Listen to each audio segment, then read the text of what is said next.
Arranco esta nueva sesión del curso de diseño cívico 2023. En esta clase de hoy vamos a ver un poco la última, la cuarta herramienta que incluye el diseño cívico toolkit que os he presentado en las clases anteriores. Se llama Matriz de Ámbito Cívico. Esta herramienta realmente creo que es una herramienta muy potente para mejorar los procesos de mapeo y para ayudarnos en la priorización que debemos de hacer, sobre todo al principio de los procesos, pero también puede ser muy útil durante los procesos participativos. Esto un poco recuerdo, yo he comentado mucho esta dificultad eh, de alguna forma enfocar bien el tiempo que nosotros dedicamos a las diferentes partes, dinámicas, acciones que componen, ¿no?, un proceso de activación de inteligencia colectiva o en cualquier proceso de colaboración, porque siempre vamos a estar con esa sensación de que nos falta tiempo. Es normal. Y entonces, conseguir encontrar la forma de priorizar siempre es una ayuda muy grande. Lo que ocurre es que esta priorización, nosotros normalmente como que la hacemos un poco intuitivamente. Creo que sobre todo los que tenemos un poco de experiencia, hay como prácticas que directamente ya nos dice a dónde tenemos que ir a pescar, a dónde tenemos que ir a insistir y a encontrar como de una forma más fácil y más rápida ciertas cosas. Y como también nos he repetido más veces, la idea de estas herramientas, de estos lienzos, es conseguir tener una base que nos permita también compartir de una forma un poco más estructurada eh, estas intuiciones, porque en el fondo estos son trabajos que se hacen en equipo y si bien está claramente súper bien poder contar con personas con experiencia y personas que claramente pueden hacer que un proceso tenga más éxito, es importante también que no confiemos solo en eso, digamos, ¿no? Sino que tengamos metodologías y herramientas que nos pueden por lo menos acompañar en estructurar y conseguir poner en papel eh, cuáles son los criterios que en este caso nos ayudan a priorizar. Entonces eso pasa por, lo veremos ahora, por una práctica de mapeo que es un poco diferente a la que se conocen. En eso está un poco la unicidad y la peculiaridad de este método y de este toolkit. Entonces no es simplemente el mapear los diferentes actores, prácticas, sino que esto se hace en función de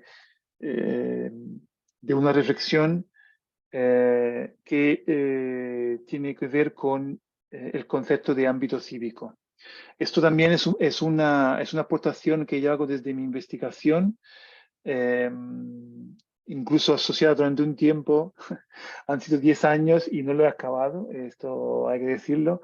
10 años de doctorado trabajando este enfoque y bueno, pues la verdad que no he conseguido acabarlo, pero por lo menos he conseguido estructurarlo para este ebook, ¿no? Entonces ahí hay una primera versión del ebook que habéis recibido y estoy acabando esta segunda versión que tiene diferentes actualizaciones. Y uno de los puntos, diría yo, más potentes de esta investigación que quiero aclarar, que es una investigación que de hecho, bueno, decía que ha durado 10 años, pero que desde el principio ya estaba conectada con mi propia práctica profesional. Entonces, como es muy importante eso, ¿no? No es una teoría eh, para luego pasar a la práctica, sino que es como una, eh, digamos, traducción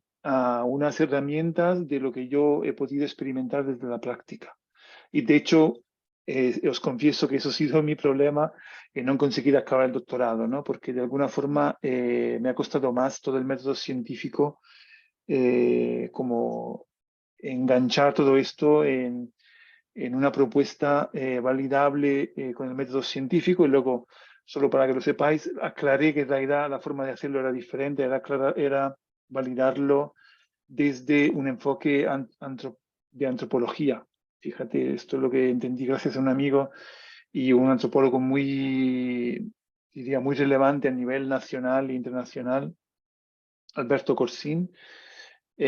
Hablando con él, me aclaré que entendí que el enfoque tenía que ser diferente, ¿no? Como en el fondo yo estaba haciendo una investigación casi eh, como etnográfica los practitioners. En inglés el concepto es un poco más potente, eh, que nos dedicamos al diseño cívico, a este tipo de prácticas emergentes. Entonces, describir cómo lo hacemos en sí ya se puede validar científicamente. A ver si algún día me pongo y lo hago. Pero bueno, pues me, me alegra mucho eso, poderlo compartir aquí. Pero este preámbulo que hago, creo que también es muy importante, no solamente como una digresión personal, sino que también sirve para que conozcáis que esta es la herramienta quizá más experimental y que seguramente requiere, y espero que en las próximas ediciones voy a mejorar todavía más, porque tiene un fondo muy teórico, aunque tiene un uso muy práctico, pero tiene un fondo muy teórico que, que necesita ser trabajado para también ser un poco simplificado. Ya me diréis al final qué opináis. Entonces, vuelvo a esta idea del ámbito cívico. Entonces, el punto de partida es que, como yo os he contado mucho también que este es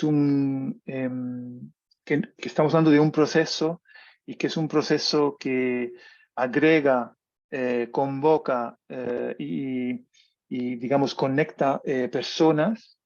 eh, Me parece que es fundamental reflexionar sobre cómo se estructuran las interacciones entre esas personas. Y entonces, pensando un poco el escenario cotidiano que tenemos cada persona al movernos en nuestros territorios, defino cuatro ámbitos de relación, que son el ámbito doméstico, el ámbito del mercado, el ámbito institucional y el ámbito social. ¿Qué quiere decir? Que son ámbitos diferentes que realmente también se superponen a menudo y que condicionan también la forma en la que nosotros nos relacionamos con las demás personas. Entonces, sin bueno, andar mucho en detalles, pero un poco para entendernos, entonces cada uno tiene sus características y está como estructurado y condicionado por, por, por un cierto tipo de relaciones y por unas condiciones que describen específicamente el formato y los objetivos de nuestras relaciones. Entonces, los ejemplos ayudan más. Entonces, lo doméstico describe las relaciones como más cercanas, muy ligada al cuidado, a lo emocional. eh, entonces, describen aquel ámbito en el que las relaciones están basadas en estas emociones, una cercanía emocional. Entonces, nos referimos a amigos, a familia, ¿no? Entonces, las relaciones tienen como motor esas características. El ámbito del mercado es el ámbito que yo utilizo para describir las relaciones que surgen, son movidas por la búsqueda de un resultado, digamos, un objetivo.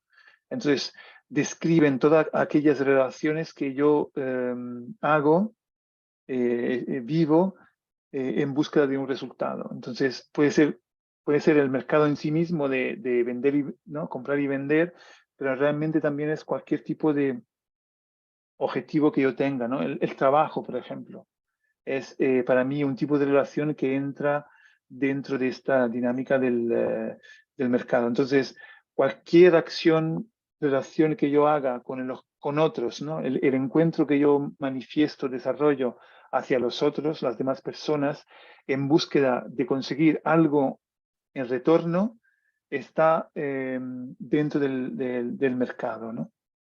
Eh, Luego, el ámbito institucional describe aquellas relaciones que tienen que ver con, digamos, las infraestructuras que de alguna forma configuran la gobernanza del territorio. Entonces, claramente, bueno, el nombre lo describe ya bastante bien. Entonces, configura aquella relación con personas que en el fondo están representando de alguna forma o están encarnando una institución. Entonces, pero en este caso es muy importante, instituciones que tienen que ver con la gobernanza, la vida del territorio, que de alguna forma condicionan la forma en que nosotros habitamos el territorio.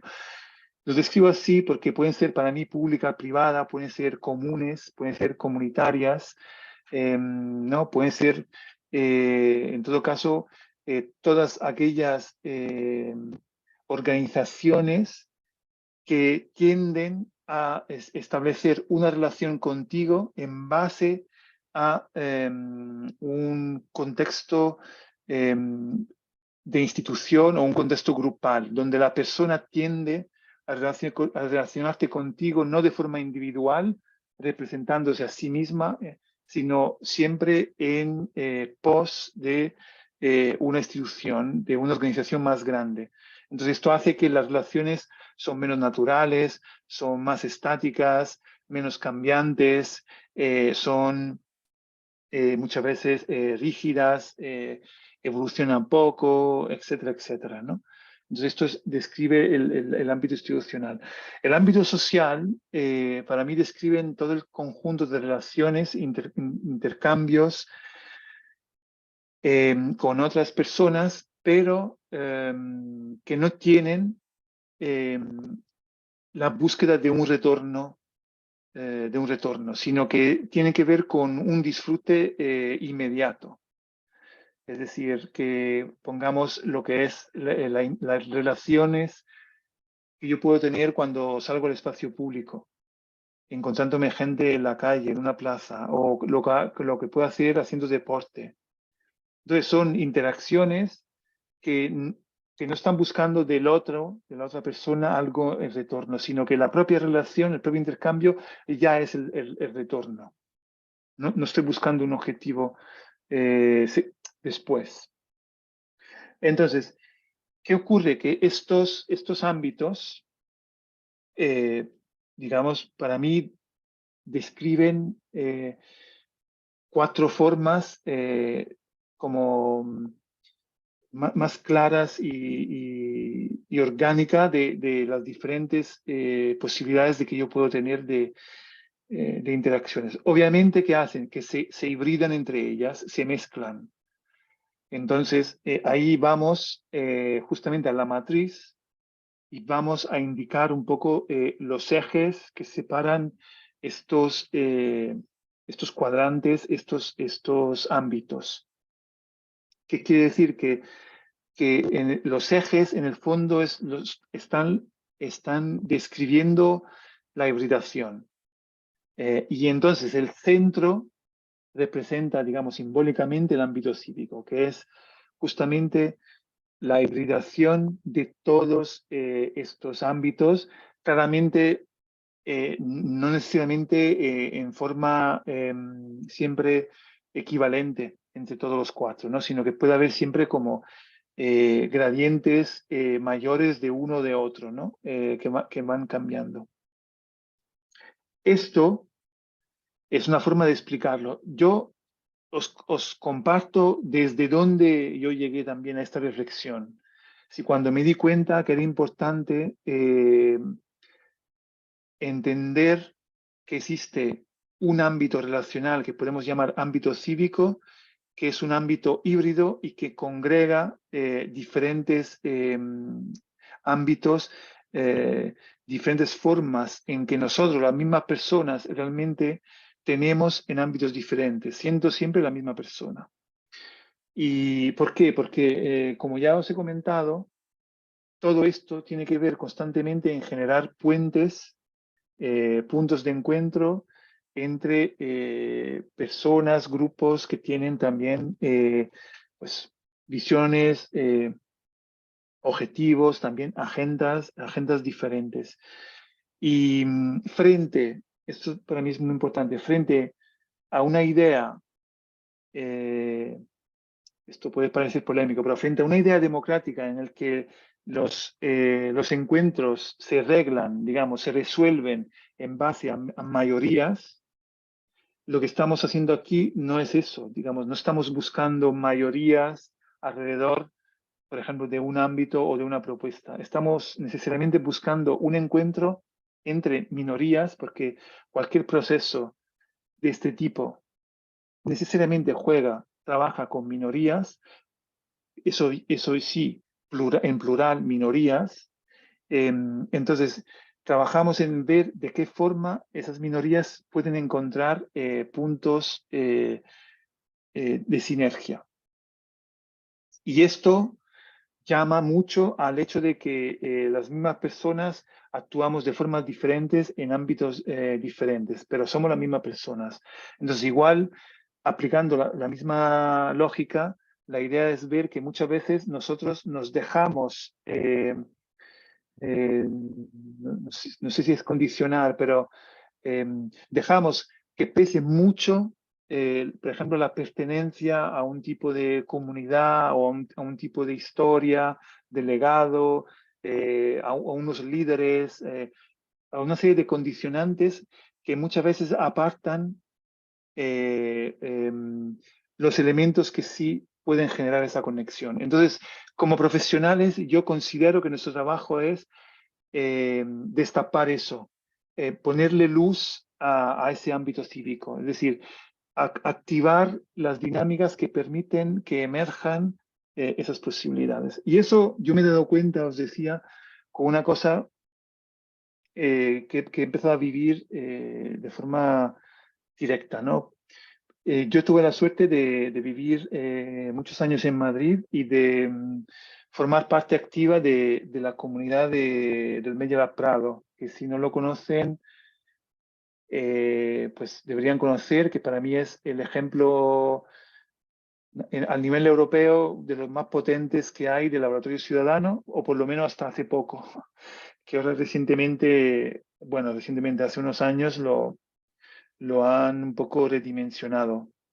Pero durante, diría, 10, 15 años ha sido un poco un referente internacional de un espacio que activa esta idea del laboratorio ciudadano. Y allí es cuando pude vivir como el retorno a un discurso muy ligado a los procomunes.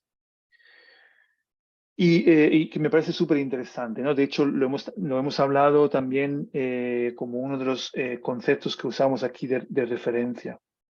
Pero también me he dado cuenta que entonces el procomún también lo que tiene de interesante es que llega, en realidad vuelve, porque ya existía desde hace muchos años como concepto, pero estaba un poco olvidado, digamos, vuelve y nos recuerda que entre lo público y lo privado existe un espacio que podemos llamarlo común o procomún.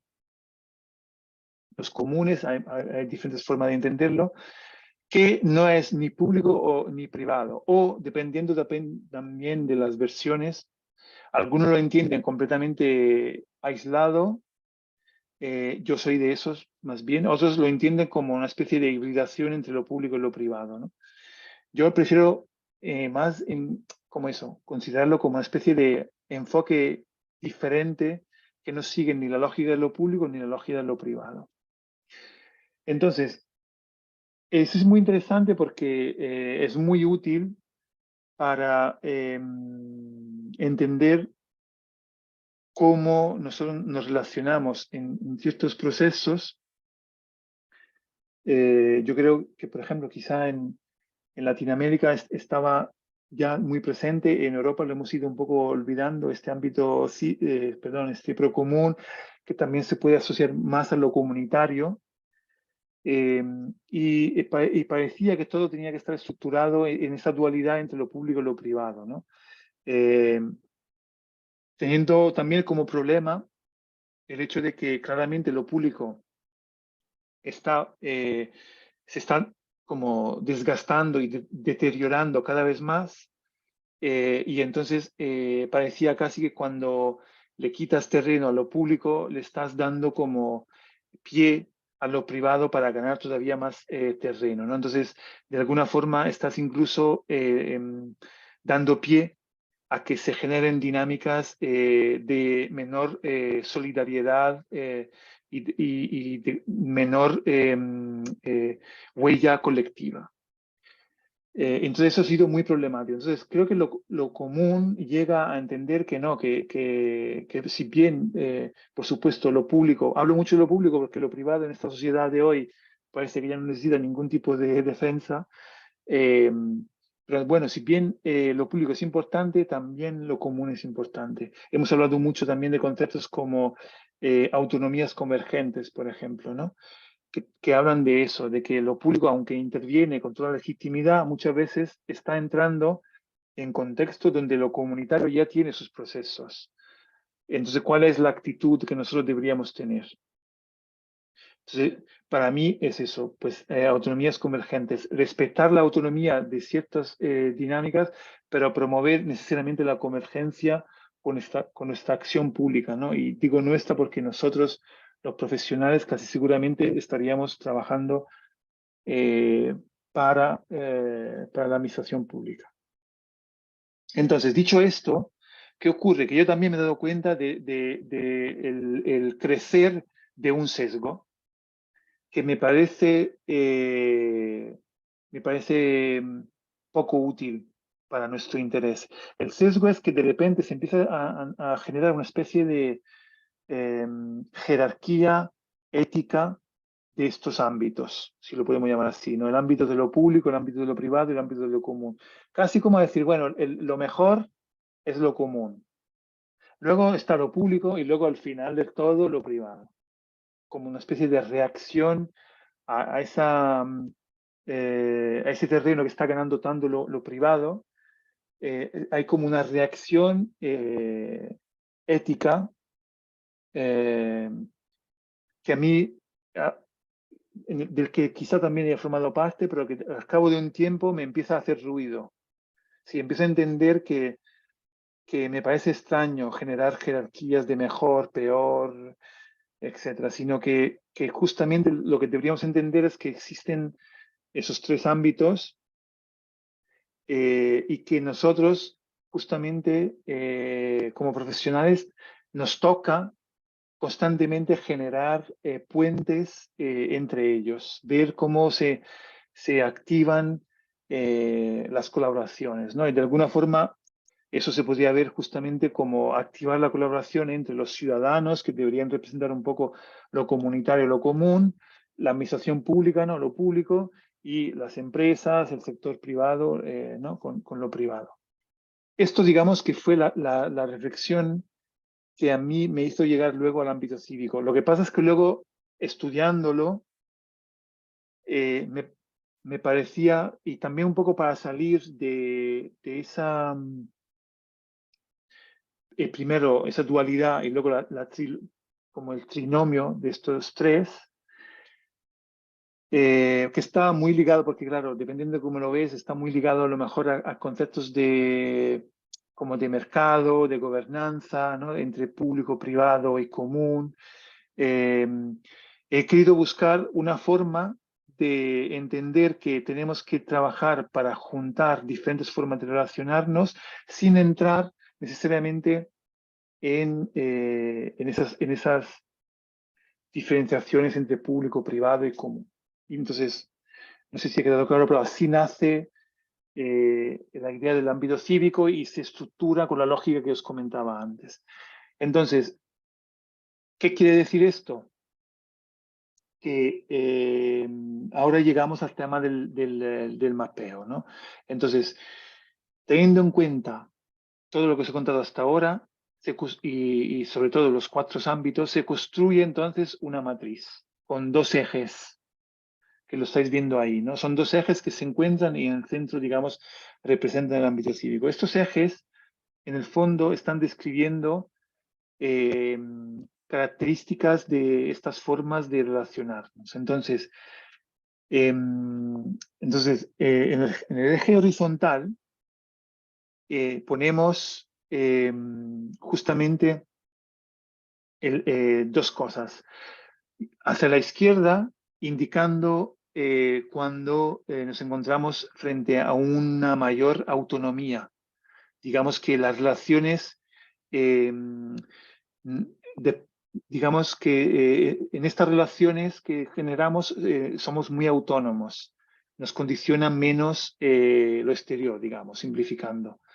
Eh, y hacia la derecha es cuando estamos más entrando en un contexto de integración, digamos que existen reglas, códigos, escritos o no escritos, impuestos o no impuestos, que de alguna forma están ahí, entonces requieren una integración. Mientras que a la izquierda vamos más en autónomo, no hay reglas reales, digamos, que se construyen también un poco de forma autónoma. Y esto también es como que hacia la izquierda vamos más hacia un beneficio personal de estas relaciones y hacia la derecha más como existe un beneficio colectivo.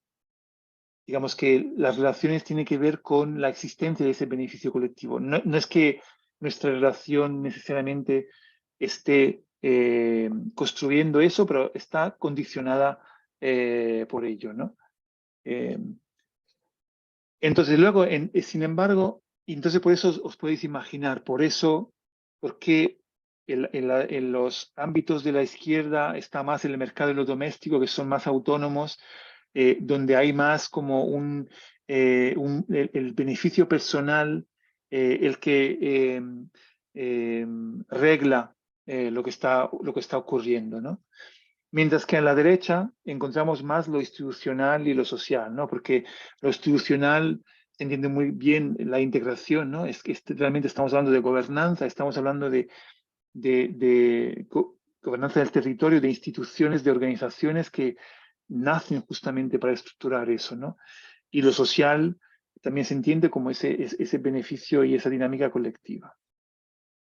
Entonces, en el eje vertical es cuando vamos a ver, sin embargo, otro tipo de cosas, ¿no? Vamos a ver una escala, entonces más abajo una escala más local y hacia arriba una escala más global. Y luego también el nivel de interacción que tenemos, ¿no? Abajo es como una interacción más individual, particular, y hacia arriba es más una interacción más genérica, más general, ¿no? Entonces ahí también por eso se entiende. Lo doméstico y lo social es como, yo lo entiendo como a una escala más cercana y todo como mucho más particular. Mientras que el mercado y lo institucional juega a un nivel mucho más global. Digamos que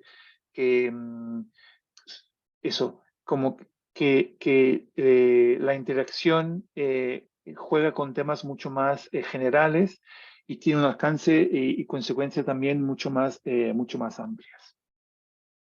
Entonces, jugando con eso es cuando nace esta matriz. Entonces, que tiene los 4 ámbitos tenemos claramente los ejes, comentábamos antes. Lo que añadimos también son, aquí llegamos al mapeo, son a una sugerencia de preguntas a las que podemos contestar utilizando esta matriz, ¿no? Que son quiénes, dónde y cómo, que viene a ser un poco cuáles son los actores, cuáles son los espacios o los territorios y cuáles son las dinámicas que nos interesan. Entonces, ¿qué ocurre aquí? Que en realidad, antes os he hablado mucho de la importancia de priorizar. Entonces, y sobre todo, creo que es importante una priorización al principio, cuando estás arrancando, aunque te pueda ayudar durante el propio desarrollo del trabajo participativo, de esta inteligencia colectiva, te puede ayudar a entender ciertos elementos, dónde están y por qué son más importantes que otros. ¿Qué ocurre? Que en realidad lo que quiero también aclarar es que yo básicamente debería posicionar en esta matriz, pongamos los actores. Entonces, como creo que ocurre en cualquier mapeo, no es que haya un lugar que es mejor que otro, ¿no? Volvemos a lo de siempre, ¿no? No es que, yo qué sé, lo social es mejor que el mercado o lo institucional es mejor que lo doméstico. Entonces no es que hay un análisis ético para diferenciar entre bueno y malo. Ya habéis notado también que todo esto sirve también para romper las dualidades. Es un poco romper eso, ¿no? No quedarnos en esas dualidades. Yo quería romper también lo que os comentaba antes de público-privado común, que para mí seguía montando la dualidad porque en el fondo ponía siempre como el común en el medio, estabas siempre pensando luego en la dualidad entre público y privado, ¿no? Sino que tenemos que entender cuáles son las prácticas que condicionan luego el éxito de lo que nosotros vamos a proponer en el proceso de participativo y de codiseño, colaboración, lo que sea. Entonces, ¿cómo lo hacemos? Entonces, el sentido de una matriz estructurada aquí con los 4 cuadrantes y los 2 ejes es básicamente que cuanto más posicionemos algo en el centro, más estamos hablando de elementos hibridados, de elementos menos puros, de mezclas, ¿no? Cuanto más nos alejemos del centro y vayamos hacia las esquinas, más nos acercamos hacia la pureza, digamos, ¿no? La definición que más representa a ese ámbito, ¿no? Entonces, que sería como lo más institucional, en la esquina arriba a la derecha, ¿no? Lo más asociado al mercado en la esquina a la izquierda arriba, lo más doméstico en la esquina abajo a la izquierda y lo más social en la esquina abajo a la derecha. Entonces, estas esquinas nos pondrían como nos sirven como referencia para mapear los elementos más puros, ¿no? Entonces, yo qué sé, un ayuntamiento, ¿no? Pues estaría aquí en la esquina arriba a la derecha. Que luego también, ayuntamiento puede ser un quién, pero puede ser también un dónde. Esto lo hemos visto en los lienzos, ¿no? Porque nos interesa como lugar para entender que es la casa de alguien, en este caso la casa de lo institucional, pero también como actor suele jugar un rol, ¿no? Y es una de las cosas que también hemos hablado mucho de que en el diseño cívico existe el rol de lo público. No es simplemente un garante. Y eso es un tema problemático. Lo hemos explicado en el proceso circular, que tiene 4 macrofases. Las 2 fases iniciales tienen que ver justamente en cómo estructuras las relaciones que tú estableces con los diferentes actores, incluida la administración pública. Pero no me quiero ir por las ramas, pero para que os acordéis. Entonces, ¿cómo nos sirve a nosotros para priorizar? Yo os hago un ejemplo y os doy también una interpretación que yo hago. Esta misma interpretación creo que otras personas la harían diferente, pero aquí es importante para que entendamos la lógica de cómo mapeamos y cómo luego priorizamos.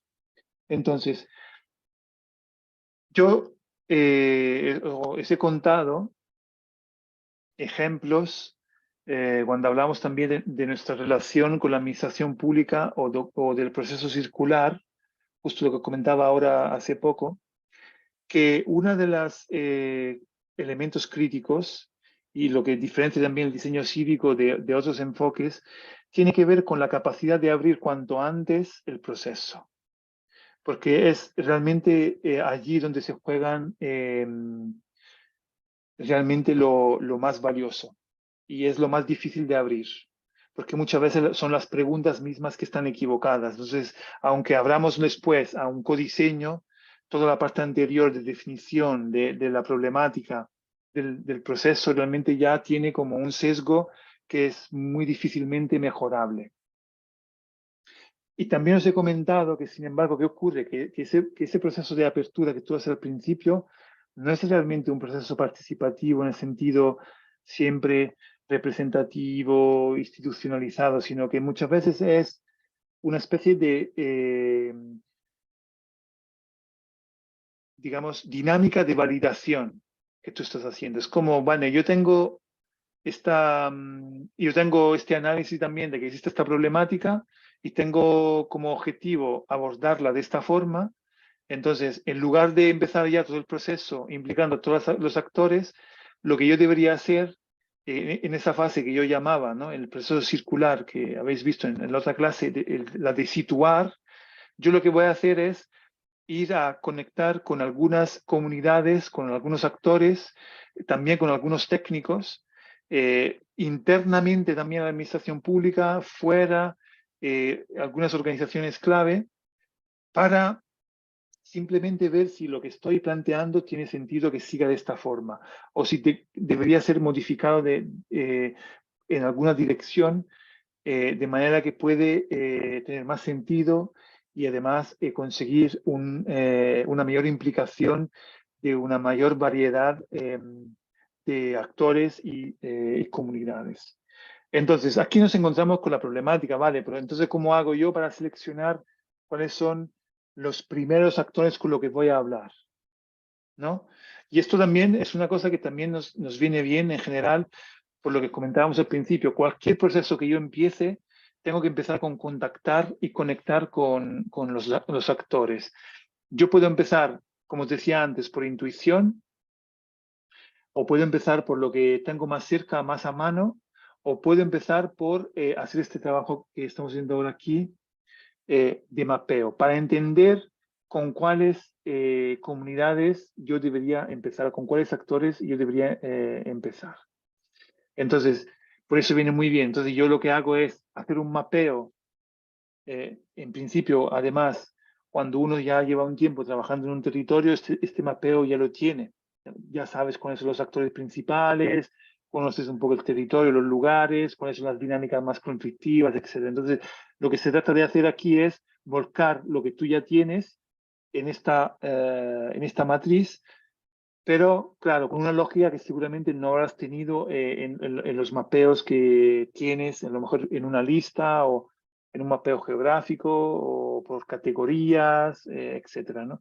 Aquí lo vas a poner por ámbitos relacionales y se va a entender por qué me va a ayudar también a priorizar. Por ejemplo, cuando esta es mi lógica, pero yo creo que, como repito, cada cual la puede tener de forma diferente. Si yo tengo que empezar un proceso, yo insisto mucho en que un proceso tiene muchos elementos muchas debilidades y siempre van a tener, casi siempre, digamos,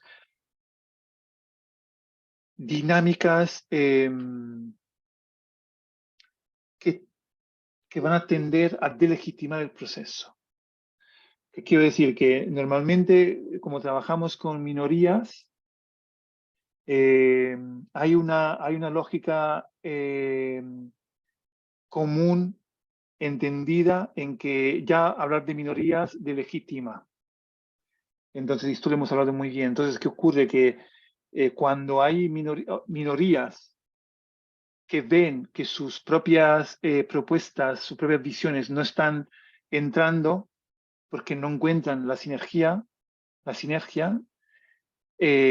muchas veces pueden intentar, en lugar de trabajar para encontrarla, separarse y trabajar para delegitimar el proceso, insistiendo justamente en que el proceso no es legítimo porque solo está participando una minoría, teniendo en cuenta que ellos también casi seguramente son una minoría, ¿eh? Pero esto son dinámicas que se van a crear casi siempre. ¿Qué ocurre? Que nosotros como profesionales y también la administración pública, si no estamos muy bien eh,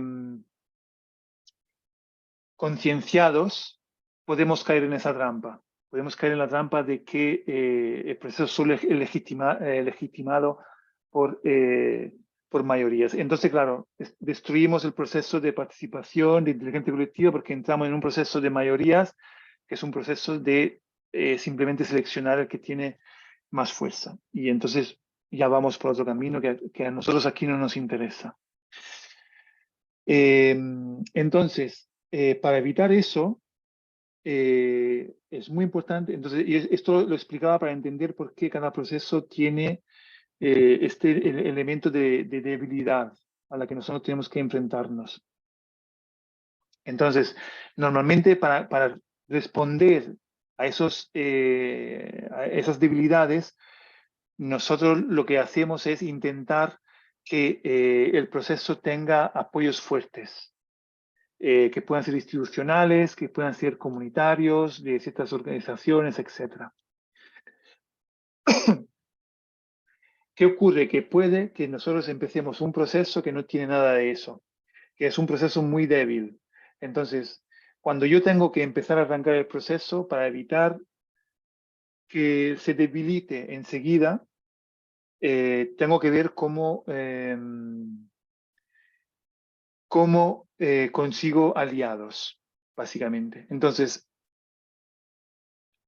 aquí yo creo, sería mi forma de trabajar, ¿no? ¿Qué voy a hacer yo? Yo, en este caso, iría a buscar actores que estén mucho más hacia el centro, mucho más hacia los ejes, es decir, mucho más hibridados. Es decir, actores que están ya acostumbrados a vivir la mezcla, a vivir la sinergia, a buscar puntos de conexión, que están menos condicionados por la pureza, por la defensa del status quo, de lo que tienen. Están más acostumbrados entonces a valorar en su propia identidad incluso ese punto de hibridación. ¿Por qué? Porque entiendo que con ellos me van a entender más fácil y entonces puedo conseguir que apoyen y entonces fortalezcan el proceso. Esta es mi lógica, ¿eh? Sin embargo, si yo estuviera con un proceso que tiene ya su legitimidad establecida, yo no iría a los híbridos. ¿Por qué? Porque los híbridos tienen un problema, que son una burbuja, ¿no? Es decir, que justamente al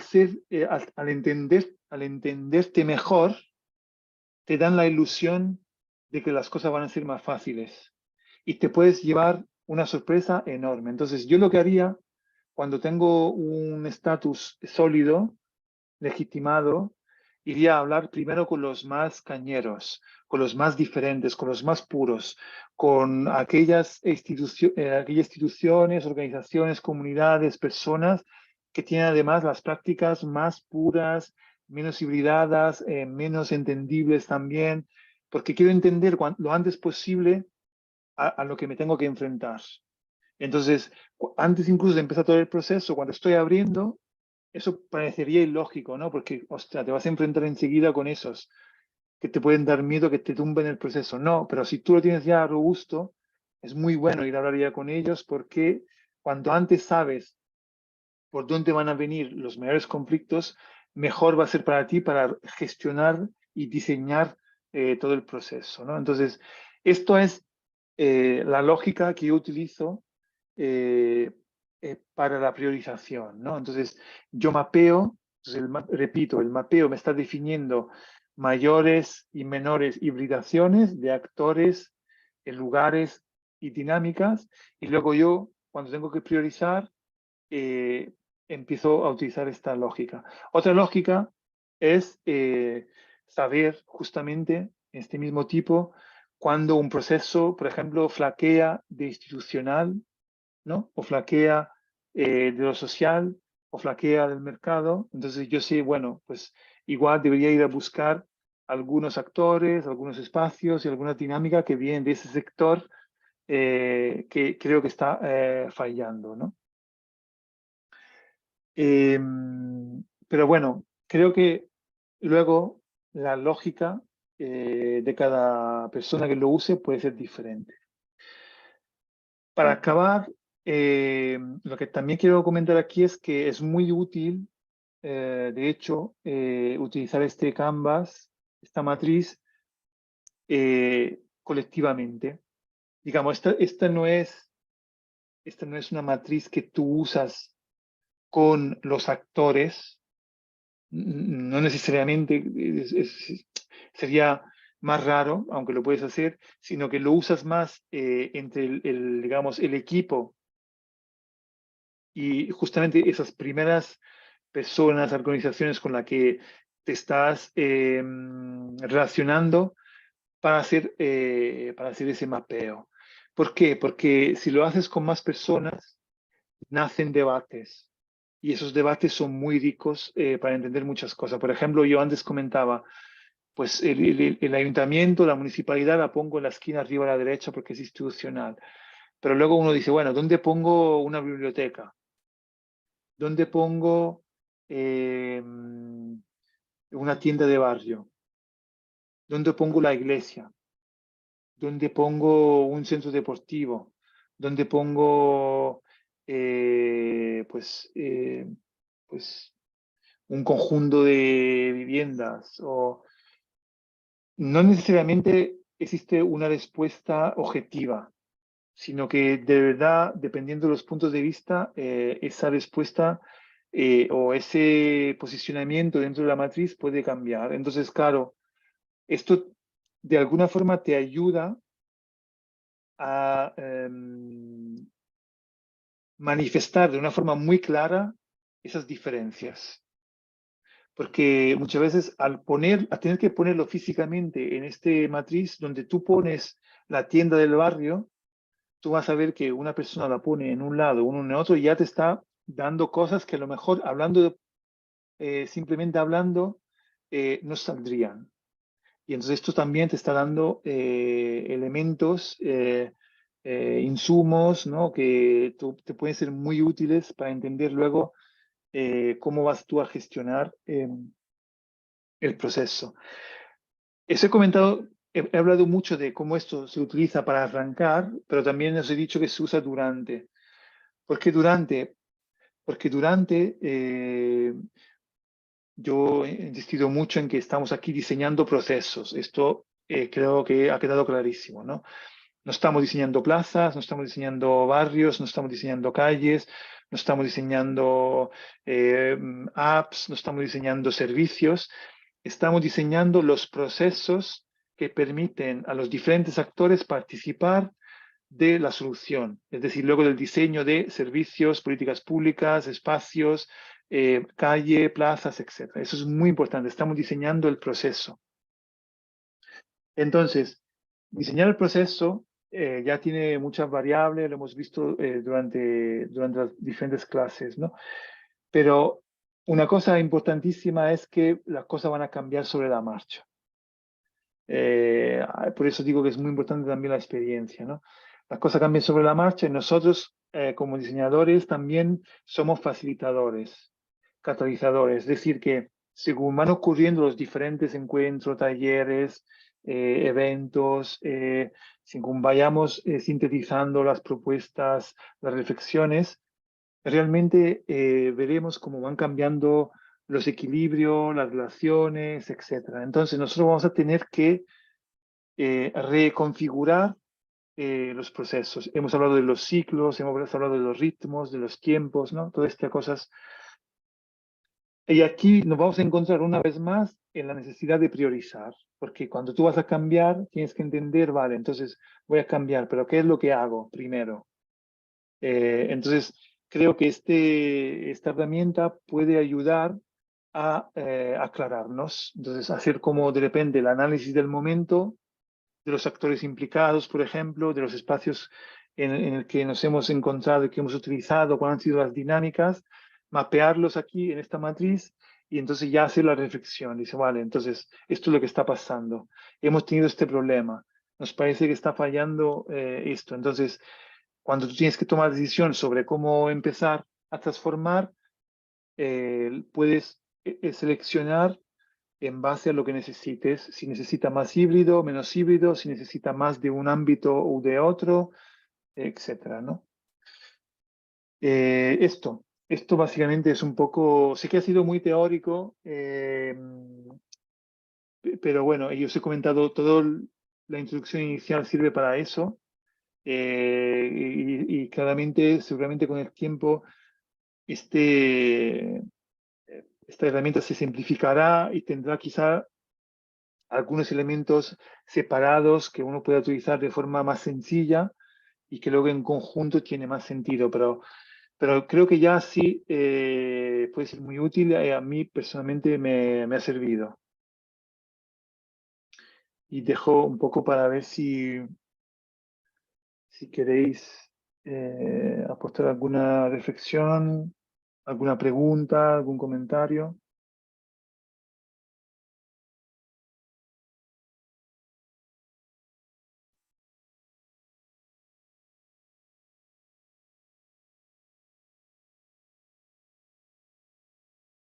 Bueno, parece que no. Yo creo que igual os he quedado fritos. Nada, pues si no hay más preguntas, lo dejamos aquí. Y nada, para terminar, yo os comento que eh, faltan 2 clases más y terminamos a Francesca. Francesca, Sí, sí, hola, ¿qué tal? buenas. Mira, has dicho que tú lo primero que hacías era lanzarte con la gente que es más, que está menos hibridada, que es la más difícil de entender, la que generalmente suele generar más problemas, porque es como que tiene creencias muy arraigadas y muy firmes, ¿no? Sí, Eh, pero ¿y qué haces con ellos? Quiero decir, de qué manera empiezas a trabajar con ellos y no generas la sensación en el resto de la gente de que esta gente que generalmente al tenerlo todo tan claro y tener esas visiones y esas imágenes de cómo tiene que ser todo, suele ser la gente que más habla, suele ser la gente que más participa y de algún modo silencia a los demás, ¿no? Entonces, cuando tú abordas primero el tratamiento con ellos, ¿cómo haces para que los demás no se sientan... vale. O si o te pregunto, ¿te ha pasado que alguna vez los demás han sentido... Sí, sí. Sí, sí, no, muy buena pregunta, ¿eh? De hecho, me permite explicar mejor ese tema. Entonces, yo comentaba que yo hago eso cuando siento que el proceso está ya fuerte, el proceso está legitimado, cuando siento que el proceso no vacila, digamos que no tiene problema de que sea fácilmente atacable, entonces delegitimado, ¿no? Esto es importante. De hecho, cuando se encontramos al revés, que siento que el proceso está un poco así, hago lo contrario. Justamente voy a buscar los más cercanos, los más hibridados, etcétera. Pero hay que aclarar una cosa, que esto no quiere decir, si os acordáis, yo presenté el lienzo de proceso circular y lo he dividido en 4 macrofases, que son sitúa, socializa, codiseña y luego está la implementación.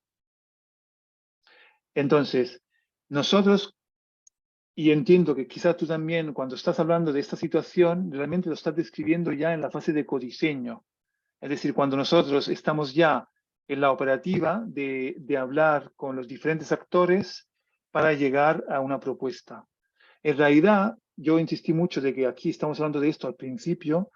Yo me refiero a la fase, a las dos primeras fases, la de situar y la de socializar, donde realmente con esas personas no estamos hablando para llegar a una propuesta.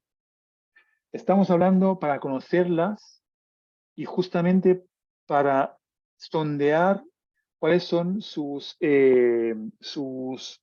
visiones, para que nos puedan ayudar a nosotros a encarar y diseñar luego el proceso de codiseño que empezará después. De manera que cuando empieza el proceso de codiseño real, claramente eso se hace con todos a la vez.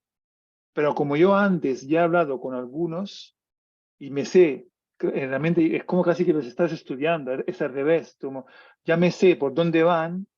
Cuando empezamos a trabajar en conjunto, yo ya sé cómo evitar lo que tú dices, ya sé cómo evitar que de repente se vienen a las reuniones y toman toda la palabra, ya sé cuáles son sus actitudes, cuáles son sus posturas, y no es porque yo tenga que tampoco ir en contra de esas, ¿no? No es que se trate de eso, pero tengo los elementos que me ayudan a evitar que luego su visión más firme, más clara, acabe arrasando frente a otras personas que a lo mejor, o otras organizaciones o comunidades que no lo tienen tan clara, o como tú decías, o a lo mejor no tiene tanto tiempo para participar, etcétera, ¿no? No sé si me he explicado, justamente ahí está el punto.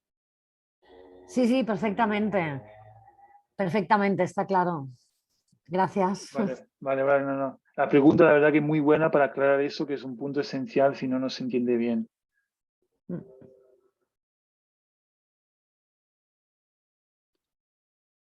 No sé si hay más preguntas. Bueno, si no hay más, yo también os recuerdo que, claro, como está terminando también el curso, en la plataforma diseñocivico.com tenéis también una parte de forum, de chat, en el que podéis hacer preguntas y dudas. Y eso, como parte del curso, lo tenéis también para algunos meses más, también cuando terminen las clases. Pues aprovechadlo porque pues ahí también, además de mí, van a empezar a llegar también otras personas que pueden aportar reflexiones. Y de hecho estamos viendo de plantear para junio, igual si lo conseguimos, otras sesiones más allá de esta de diseño cívico, pero que os pueden interesar también sobre mapeos, etcétera, que vosotros también como acceso que tenéis a la plataforma podéis, a la que podéis participar. Pero bueno, os iré informando. Simplemente os lo comento para que si queréis empezar también a usarlo y comentar preguntas, os viene bien. Pues muchas gracias. Vale, perfecto. Pues nada, pues entonces nos vemos la semana que viene. Hasta la semana que Saludos. viene. Chao. Chao.